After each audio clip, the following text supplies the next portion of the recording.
Welcome back, everyone. Referring to some comments that were made earlier, it's clear that there have been a lot of changes underway in terms of professional services, our business included. And as we took a look at those changes, we realized that they're not just limited to our business, that they're affecting the law, they're affecting consulting, investment banking, and other services. So, for example, General Electric has 1,500 attorneys on staff. That certainly has affected their relationships with their outside counsel.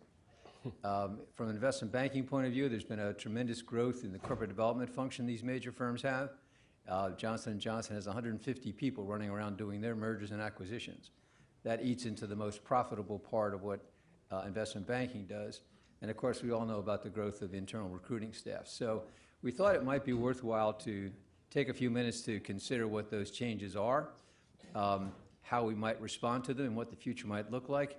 And I think we have a fairly good panel here of people who can help us. You might want to check their bios in your information, so we won't go through a long list of that. But Ed Bathgate, who is a consultant to our industry, we hope to get some insights there.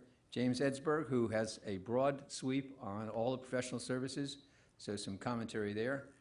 Rich Mahler, who is with PwC and their professional services practice, focused on sales and marketing activity in the Northeast, which is a major revenue contributor for PwC. And Janet Stanton, who advises law firms on their client strategies and marketing. Janet? So with that panel in hand, I'd like to throw out the first question, and I'm going to direct them to each one of the panelists, but they can all participate in the answer to that. And we'll take some extra time for questions before we're done. So the first question I have, and I guess, Ed, I would address this to you. The changes in professional services, but specifically in our industry, has that been something underway for 20 years, 10 years, 5 years? What do you think? I think a lot of it is actually relatively short term, and that's probably the last decade. The tech bust and subsequent re-emergent or bull run from there, and then post-2008 have been traumatic, I think, for a lot of people in the industry. And I think the summary now is that search firms used to compete with each other, and actually now they're competing with their clients as well. And so where do we see this headed? I think that those that we see winning consistently are those who are advisors, whose clients pay them because they have content and they have an opinion. Obviously, I must tread relatively carefully. We do have clients of ours in this very room. So, of course, they have been equipped with 2020 foresight, have adopted to the market changes with great agility, and off they go into the sunset. But it's this advisory concept, and it's been fascinating hearing the business leaders that have been in here discussing how they engage with the search world. And that word, it does come up a lot. I still am not actually crystal clear myself as to what it means and what it looks like.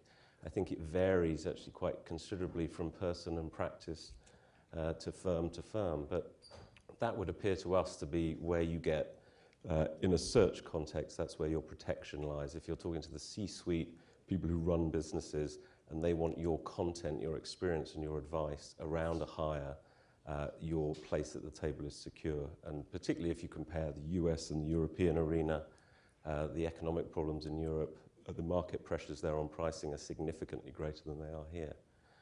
So all of this is feeding through into who are the advisors, how are they protecting themselves within their clients. Some are sticking to their knitting and remaining just very good at search, to the idea of do one thing and do one thing well. You can see within the wider arena as well, others have adopted both an offensive and a defensive view that if they can do more with their clients, if they can assess their leaders, develop their leaders, then that will protect the high margin search work that sits within that. So it's been a fascinating period of change. My hunch is that we're actually through most of it now, and that we do know which way is up, that we know, to use the LinkedIn as the example, we know what LinkedIn can do and we know what it can't do. And it was put to me recently that actually LinkedIn has made it really easy for people to make bad hires quickly. And I think there's something to that.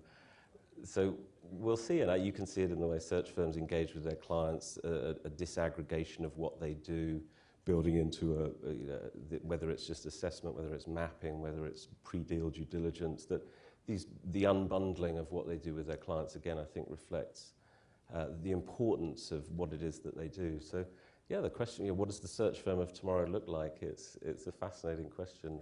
I think it's probably global. I think we see that most people who are really good in search, that at some point in their career they want to have that global experience, they enjoy it.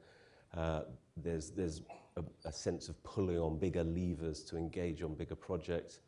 But then if you look in London at who's doing the most senior search work, most consistently, they're tiny businesses. They're less than 20 people. So there does seem to be, if you like, a polarization, but I don't yet think we've seen that wash through. The other thing I hope we're about to see actually is a period of innovation and entrepreneurship within the search industry. I think we can all feel that to the comments around sentiment, that the market does feel actually more confident. I think that you can see that in terms of conversations we have with people who are, they put their capital at risk to hire people to acquire firms. There's plenty of enthusiasm around that. So I think we're at a really interesting juncture, and I definitely think we're through the worst of it. So I'm still long the search industry, which I guess everybody in this room also, to some extent, is. We're happy to hear that.